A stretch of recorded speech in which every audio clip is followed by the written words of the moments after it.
संपदा मुंडे या वैद्यकीय अधिकारी असलेल्या आपल्या एका भगिनीनं स्वतःचं जीवन संपवून घेतलेलं आहे. आणि यावेळेस तिने केलेले आरोप, स्वतःच्या हातावर सुसाईड नोट लिहिलेली आहे, पोलिसावर आरोप आहे, राजकीय दबावाविषयी सुद्धा तिनं बोललेलं आहे. मला असं वाटतं सातत्यानं या सगळ्या भागात चौकशी केली असता एक लक्षात असतं की राजकीय दबाव, पोलिसांचा दबाव या वैद्यकीय अधिकाऱ्यावर होतं. या वैद्यकीय अधिकाऱ्यांकडे वेगवेगळे पोस्टमार्टम, वेगवेगळ्या पद्धतीनं सर्टिफिकेट, फिटनेस वगैरे देणं असं काम होतं.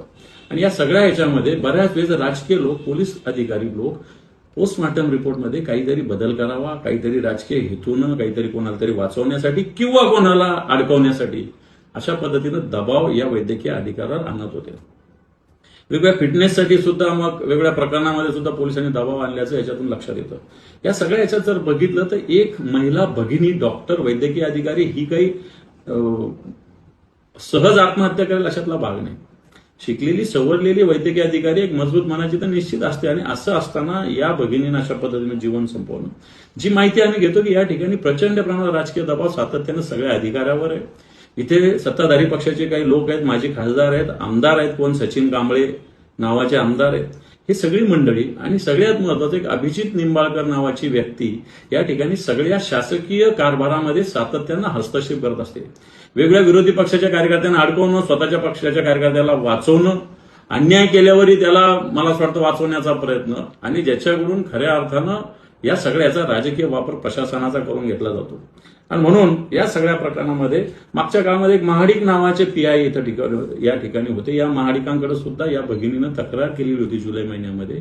या सगळ्या त्रासाविषयी कल्पना दिली असताना सुद्धा या महाडिकांनी कोणत्याही प्रकारची दखल घेतली नाही. या वैद्यकीय अधिकाऱ्याचा अर्ज कचऱ्याच्या कुंडीत टाकला. आणि म्हणून हे महाडिक आता माझ्या माहितीप्रमाणे डीवायएसपी झालेले, नंदुरबारला गेले, यांच्यावर सुद्धा कारवाई करा, यांना हातकड्या घातल्या पाहिजे अशा अधिकाऱ्यांना. सरकार भारतीय जनता पार्टीत असताना, गृहमंत्री देवेंद्रजी चालवत असताना अशा पद्धतीनं पोलीस दल अशा पद्धतीनं काम करत असेल आणि सत्ताधारी पक्षाचे लोक अशा पद्धतीनं, ही माहिती आहे की या ठिकाणी माजी खासदारांच्या पीआयने सुद्धा या सगळ्याच्यामध्ये फोन केलेले आहे.